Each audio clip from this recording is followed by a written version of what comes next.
Hi there guys, got a video here today on something a little different. So what I have here is a project that I've been working on for a little while now, my Special Edition Ghost. So what I'll do in this one is just go over the rifle briefly, show off a few of the modifications I've made to the rifle, then I'll show you how well it shoots. With that said, the rifle itself started out life as just a standard BRK Ghost, and as many of you will know, I really like the BRK Ghost as a platform, particularly because of the one-piece block design. The one-piece block is still a very impressive piece of kit. Everything is bolted together, there are no moving parts in the block assembly itself, everything screws to it, and it's a nice fixed platform.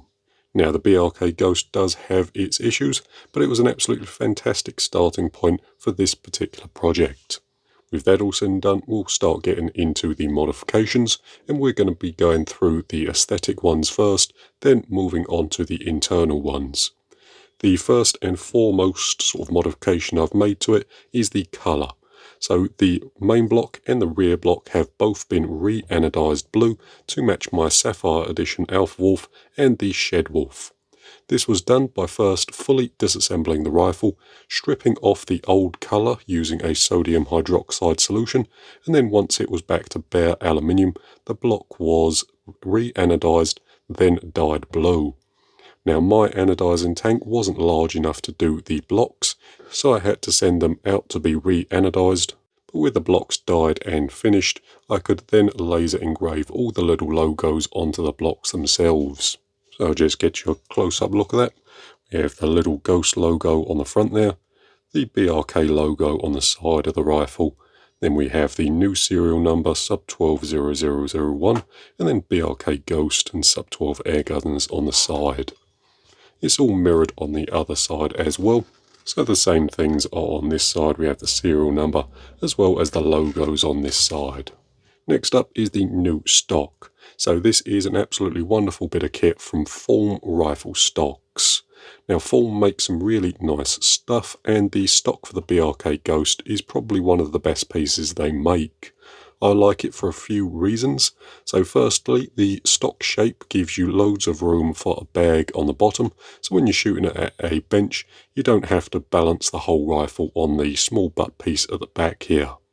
Next is the grip. So Form make one of the nicer grip shapes on the market. It's nice and thick, it's super comfortable, and the checkering is really quite nice. Moving up from that, we have the cheek piece. So the cheek piece is slightly larger than the original one, and it does a really good job of insulating your head from the action. And it also nicely ties the rifle together. Now you can just buy the stock on its own, that is an option, but if you're looking at a stock for your BRK Ghost, I would highly recommend getting the cheek piece as well. Next up, this is the new colour. So this is the 3 black laminations, then 1 blue one. When it's all sandwiched together, it looks really quite nice on the rifle itself. The blue really stands out, and when paired with the blue block, I think it looks quite a nice package. I did also just get the pistol grip for the rifle as well, just in case I fancied a change, but I much prefer the stock, so that's the one staying on there. And again, this was all bought from Form. I think at the moment this blue isn't on their website. You do have to email them if you want to buy it, but they have other colours as well, like the black, the forest laminate, and then I think they do a grey and a walnut as well. Moving on from that is the new shroud and moderator.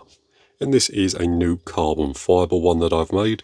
It is my typical core design with a couple of differences. First are the vents in the back. So this was done by just using a piece of stainless steel mesh captured by the rear boss in the back of the shroud, and then it's held in position by the carbon fibre itself. I did have to mill some slots through the carbon, so you do see the stainless steel mesh, and only the very bottom one is actually vented to atmosphere, so you don't feel any air puffing out of these holes here. And obviously we have the matching effect on the moderator itself. So this piece here. The other thing I did was slightly recess the back of the moderator so that it covers the joint between the shroud and mod.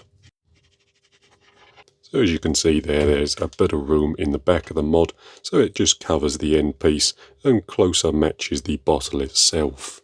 And then lastly, I laser engraved the little Scream logo in the face of the moderator there. Hopefully you should never see it, but it is a little Easter egg if the moderator ever gets taken off. This is a piece of thin wall carbon fibre tube that runs through the centre of the block itself.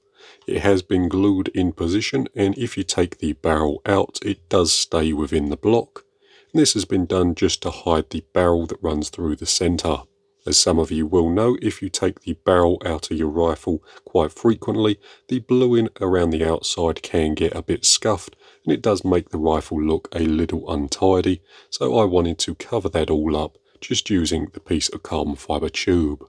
To get it in position, I did have to ream the centre of the block out and also open up the inside of the carbon fibre slightly, but the barrel is a nice tight fit through the centre and it's all held nice and rigidly.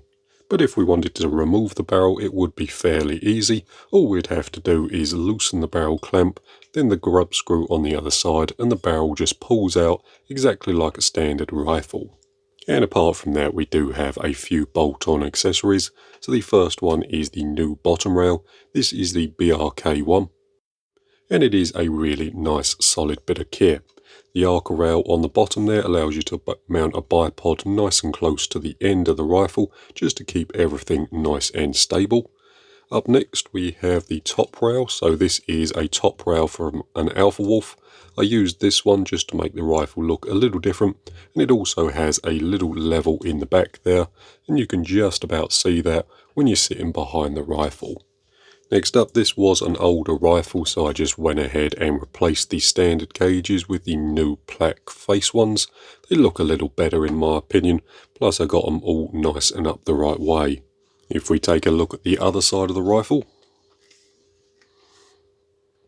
you can see that I've got one of my carbon fibre cocking handles.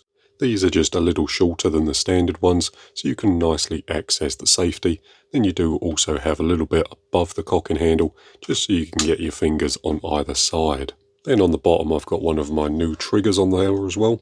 So that is the new flat face trigger with a couple O-rings either side just to help with finger position. These two items here I do sell on my eBay store, so if you're interested in either of those, you can buy them nice and easily. Apart from that, I made a new dust cap for the bottom of the rifle, so it can be removed nice and easily. This is just a 3D printed part with a magnet in the end, and it just clacks into position like so. And again, it's just a little easier to remove than the standard one, as you can just hook it out with your finger. As you can see the difference there. And then I do also have a new 3D printed parallax wheel on the Falcon scope. So I quite like a parallax wheel on the scope itself, but the ones you can buy are typically the great big sort of dinner plate sized ones, and I really don't like those, so I just 3D printed a nice small one. And then very lastly, I do also have the external regulator adjuster, so this knob here fitted to this rifle. This is a sub 12 pound rifle, so what I had to do with the adjuster is just put a lock in it, so at the moment it can't be moved. Even if you put something like a screwdriver in there and try and lever it, it's actually locked in position. I'm not really interested in adjusting the reg if I'm honest, but the regulator adjuster just fits in there quite nicely and blocks off that area. Right then, so that's pretty much all of the cosmetic upgrades made to the rifle. The next thing I want to do is just talk about some of the things I did to improve the internals and mechanics of the rifle. So starting off with the trigger has been pretty much completely reworked.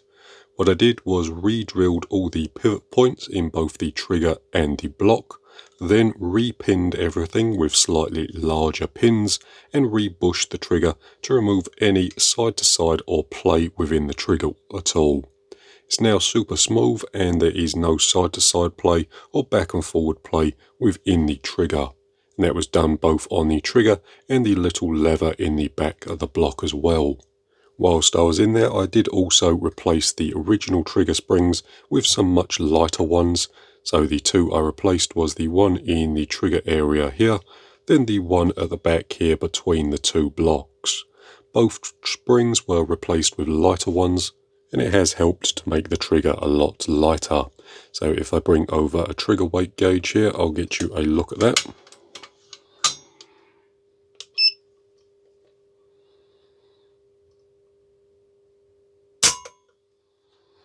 So as you can see there, a 4.5 ounce trigger, which for a bullpup rifle is quite good.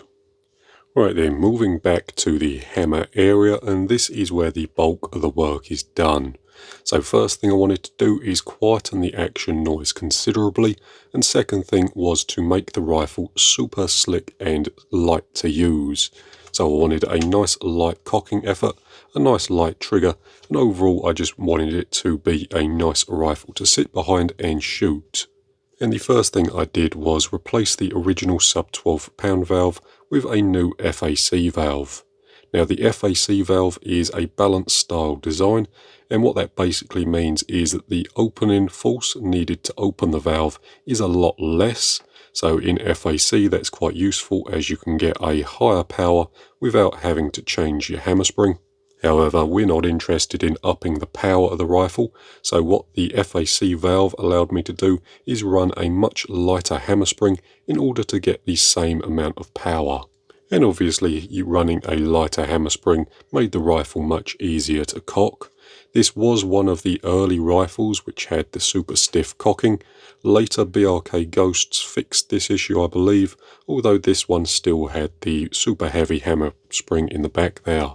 With the valve and hammer spring replaced, I did have to rebalance the regulator, so the regulator is now set up between 75 and 80 bar, but the rifle still shoots really quite well, so I'm happy to set it at that. The next thing I made was a new hammer for the rifle. Now, I wanted to reduce the action noise, so the new hammer is longer and heavier than the standard hammer. It also has a little bit more spring preload built into the back of it. This was all done to rebalance the relationship between the hammer and the valve. I wanted to reduce hammer travel and increase the weight of the hammer to compensate for that change. As I'm running a very short, soft spring in the back, the hammer was bored out much shallower than the standard hammer to give the spring a little bit more help. All of that work was done to limit hammer movement and reduce the amount of rattling in the rifle as the rifle was fired. Now the new hammer only moves a very small amount in the block and it sounds much crisper in the ear. Now I do want to mention this setup is not the most efficient or the best for shot count, as a heavy hammer and an easy to open valve is pretty much the opposite of what you ideally want. I was much more concerned with how the rifle felt rather than just trying to get more shots. But after the rebalance and installing an SSG, which I'll go over very shortly, the shot count of the rifle didn't drop dramatically. It's still sitting around 250 to 300 shots from a full fill. And for me personally, that's perfectly acceptable. I could get more if I wanted to, but I would need to sacrifice the light cocking, which I'm not willing to do. Right then, I mentioned it briefly, but then the last thing that I installed in the back here was an SSG. So an SSG, or spring stop guide, is a device that captures the hammer spring and allows me to control both the preload of the spring along with spring travel. What it does is remove any and all hammer preload with the valve. In other words, the hammer is not constantly being pressed up against the valve. And what this does is stop hammer bounce. So hammer bounce is when the hammer hits the valve multiple times, opening it and wasting a little amount of air every time it does. The SSG basically allowed me to improve the shot count and also quieten the action noise down considerably, as the spring was always being captured. With that all said, that's the main work done to the rifle. Other areas of the rifle were cleaned up and polished, and I did also make some more parts for the rifle, so I'll go over them very briefly. First things first, what I did was replace the barrel with one from an Alpha Wolf. Now, to be honest with you, I'm not sure if the Alpha Wolf barrels are spec'd any differently to the Ghost barrels, but I felt it fit with the rifle quite nicely, and it was a nice simple job, as the Alpha Wolf barrel just fits straight into the Ghost. The rifle does also have the barrel clamp at the front, so this device here is just a plate which sandwiches the barrel between a plate on the bottom and this top bracket here. I did do a video on the channel a little while ago now, testing the barrel clamps against a standard rifle without one fitted, and I found that the rifles with the barrel clamp fitted were just a bit more accurate. Moving back over to the rear of the rifle, I did also make a pin probe for this rifle. The 177 rifles don't typically come with a pin probe installed from the factory, but the pin probe makes loading from a magazine much nicer, and it does help a little with the efficiency of the rifle. Then I did also shim the cocking arm, so there's very little play in that whatsoever, but it's still nice and free to move backwards and forwards. Apart from that, the rifle was given a good going over. I polished everything that needed to be polished. I polished up the regulator, the trigger, and also the cocking mechanism. With that all said and done, that's pretty much the main modifications made to the rifle. So let's take it down range and I'll show you how well it shoots. Right then, and here we are all set up in Pete's airgun farm in the 50-yard range. I have a target set out on the back wall, and I'm just doing some 5-shot groups. These groups here were all done using the magazine and the JSB short pellets. Overall, the rifle shoots really quite well. I did have to set up the barrel clamp to get the best out of the rifle, but overall I'm absolutely over the moon with how it shoots. At the moment I have the rifle on an Accutac PC4 bipod, which is the swivel and cant one. Then I have my rear bag at the back, and with the magazines it is really easy just to rattle through shots, and it's one of those guns that's just nice to sit behind. The scope that I'm using at the moment is a little different. It is one of the Falcon T50i scopes, quite a nice scope for the amount of money it cost. I do prefer my Delta Strikers, but they are a lot more money, so you would expect them to be slightly better. With that all said, that's pretty much all the 50-yard shooting. We're going to move the target in a little closer to 30 yards, and as you'll see here, the pellets pretty much go through the same hole. To be honest with you, I'm not a big fan of shooting at 30 yards, as after a little while it does get a bit boring. I did do a bench rest card with this rifle as well, which I'll show shortly. I didn't shoot the card on camera as it was just way too hot in the range. The rifle does shoot a little better when single shot loading, but with the new pin probe even the magazines aren't too bad. You do get a flyer every now and again, but if you're doing any serious target work you're going to be swapping out to a single shot loader anyway. And I'm not using washed, weighed or salted pellets. These are just straight out the tin, into a mag, then through the rifle. But with that all said, let's go back over to the bench and I'll get you a quick look at the card, and then that's pretty much going to be it. Right then, back over at the bench, and the next thing we'll do is just take a quick look at the card we shot on camera. So the top 2 rows of groups were done at 50 yards, the bottom 3 rows of groups were done at 30.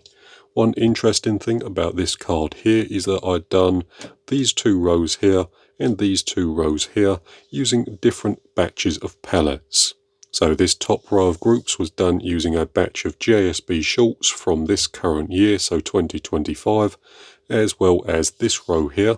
So these rows are the same pellets, then these rows are the same pellets.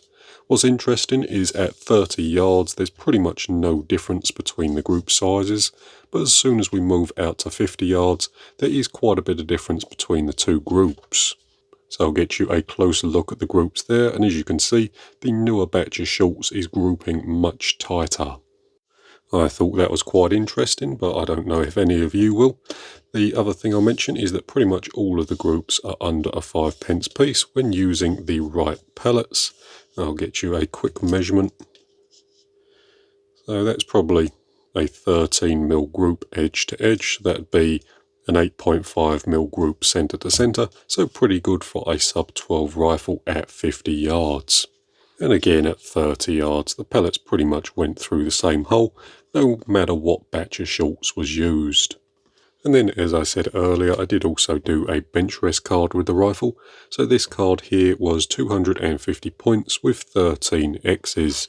I'm quite happy with that. The range was absolutely cooking on the day, and I wasn't shooting my best. It was the same day I did the Outgun card.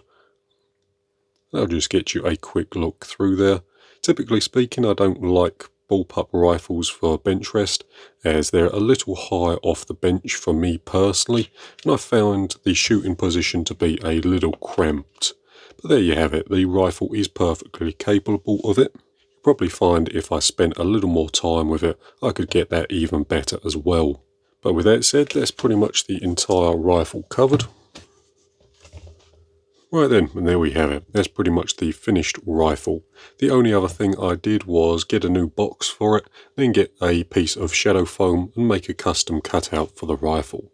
The new box is much nicer as the rifle fits in it without having to remove the butt pad, bipod or moderator, which is really nice as you can just get the rifle out and start shooting straight away. With that said, that's pretty much going to do it for this one. If you want to see this rifle in person, it will be on display at the BRK and Daystate Experience Days, so if you come in, pop over and say hello. With that all said, that's pretty much going to do it for this one, so thanks for watching. I hope it's been interesting or useful, and I'll see you in the next one.